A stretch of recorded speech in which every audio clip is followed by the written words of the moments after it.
السلام عليكم، ازيكم يا حبايبي؟ عاملين ايه؟ انتوا وحشتوني كتير قوي وانا غبت عنكم بقالي كتير، وجايه دلوقتي اعمل معاكم عشوه خفيفه. يا رب تبقى خفيفه فعلا. انا هعمل معاكم طبق مكرونه، وهعمل معاكم طبق كبده، وهعمل سلطه خضراء. قبل ما نعمل اي حاجه اعملوا لي لايك واعملوا لي اشتراك وتفعيل جرس للقناه، ويلا بينا نخش نشوف هنعمل ايه على البوتاجاز. انا مش هقول لكم انا معايا مقادير ايه، انا محضره معايا الطماطم وبشره معايا البصل، وحاطه عليها رشه فلفل اسود بسيطه علشان خاطر ما تغيرش طعمها وما تغيرش ريحتها. ومعايا التوابل بتاعتي فلفل اسود وكمون وذره جوز الطيب ومعايا الملح بتاعي. ويلا بينا نروح على البوتاجاز نشوف هنعمل ايه. حبايبي جبنا هنيجي نعمل بقى صلصه المكرونه. انا حطيت شويه زيت في الحله، خليكم معايا. وهسقط البصله بتاعتي. بسم الله الرحمن الرحيم.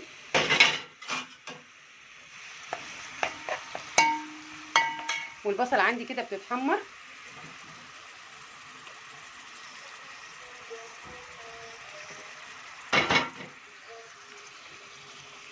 هحمر البصله بتاعتي واجي لكم علشان خاطر ما اخدش معاكم وقت على البوتاجاز يا حبايبي. معايا حته توم بس هسقطها معاكم في الحله مع البصلايه. وانا برده ساقطه حته تومه مع الطماطم، ضربها مع الطماطم. حته التومه النيه بتعمل ريحه وطعم جميل قوي. خليكم معايا. انا جربت طريقه المره اللي فاتت وعجبتني جدا، وكانت اول مره اجربها، فعايزه اجربها معاكم دلوقتي. كنت عملتها من غير تصوير، فانا دلوقتي هعملها معاكم في تكه المكرونه. بتخلي طعمها حلو قوي قوي، شبه مكرونه المحلات بتاعت الكشري والكلام ده. فخليكم معايا. انا بس اصفر الطماطم شويه، وهنيجي نعمل ايه شويه التكات والحركات بتاعت البصله بتاعتي. اتلسعت مني، حقكم يا ولادي، بس ما باظتش ولا حاجه. هسقط الطماطم معاكم اهي. معلش تصوير اللايف مش قادره اقول لكم متعب. ان انا قاعده ما بينكم وما بين اللايف صعب جدا يعني. انا سقطت الصلصه بتاعتي، وهحط معاكم الملح والكمون والفلفل الاسود وسنه جوز الطيب. بتعمل ريحه وطعم جميل جدا. استنوا معايا. انا معايا الطماطم ضربه فيها ايه، ضربه فيها توميه نيه برضو.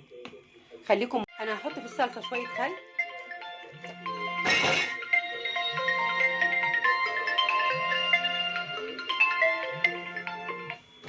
حطيت في الصلصه شويه خل، ومع شويه الملح هزود شويه سكر، معلقه سكر. حبايبي انا حطيت شويه خل وحطيت معلقه سكر صغيره قوي مع الملح. بيدوا طعم جميل، الخل والسكر والملح بيدوا طعم جميل قوي. انا هسيب الصلصه مع نفسها تاخد وتدي بشكل ودي. هنروح نعمل السلطه الخضراء ونعمل الكبده. حبايبي هنعمل بقى الكبده مع بعض. انا عندي قرن فلفل احمر لان ما عنديش في قرن فلفل اخضر. هقطعه كده رفيع معاكم حلقات بسرعه،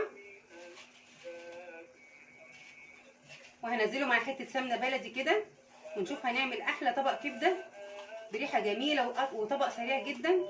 الكبده ليها كذا طريقه طبعا، كبده شوي وكبده بالبقسماط وكبده الشوي دي بكذا نوع. في بنشويها على الجريل، وفي بنشويه بليمون وبيض بصل كده، تتبيله جميله قوي. انا النهارده هعمل معاكم طبق كبده سريع بحته سمنه بلدي كده وقرن فلفل. هتشوفوه هيعجبكم قوي.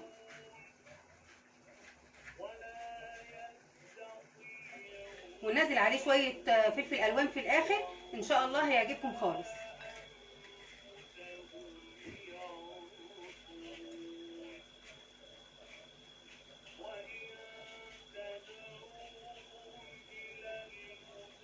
معايا فلفل احمر مقطعاه، ومعايا فلفل اسود، ومعايا الملح بتاعي. ويلا بينا على البوتاجاز نشوف هنعمل احلى طبق كبده ليحيى اللي جه. وجبت حله بقى على النار يا حبايبي، حطيت فيها حته زبده. حته الزبده دي تسيح حالا. وهنزل معايا بالفلفل الاحمر الرومي عشان ما عنديش فلفل اخضر وما بنحبش الفلفل الشط. خليكم معايا واحده واحده كده، الزبده بس تفك. هننزل عندي بحبه فلفل مقطعاهم فلفل احمر كده،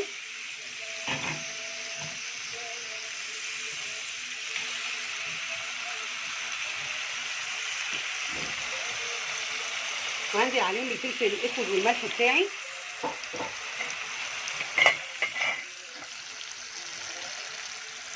وهنزل عليهم بحبه الحلويات اللي هم قبل الكبده، ياخدوا مع بعض، ياخدوا ويدوا كده مع بعض. هوطي النار عليهم ياخدوا يدوا مع بعض. بعد كده هنزل الكبده يا دوبك بعد غليان الكبده ب5 دقايق اطفي عليها ونقدمها مع بعض. حبايبي استنوا معايا خليكم. بصوا يا حبايبي الحلويات بتاخد وتدي مع نفسها اهي. دقيقتين بالظبط كده وانزل بالكبده. قرن فلفل الرومي عامل لون جميل جدا مع حبه الزبده بقى. الله على السمنه البلدي. انا هعلمكم تعملوها بطريقه سهله جدا. هخليكم تحوشوا القشطه وتعملوها زيي وتقولوا الله عليك يا طنط لعبه، الله عليك يا طنط لعبه. ربنا يخليكم ليا. انا بعمل معاكم بالمد والجزر بتاعي والدروبات بتاعتي وبعمل بغلطاتي يعني انا معلش بعتذر لكم على البصله اتلسعت مني. هي مش اتلسعت، هي احمرت وانا ما بحبهاش تحمر. سقطت فيها الصلصه بس جميله جدا. وان شاء الله باذن الله الكبده هتبقى جميله قوي. وخلاص هسقطها معاكم اهو. خليكم معايا. هنزل بالكبده بتاعتي. بسم الله الرحمن الرحيم. طبعا الكبده ما بتتغسلش. في ناس بتقول ان احنا بنغسلها، انا ما بغسلش الكبده.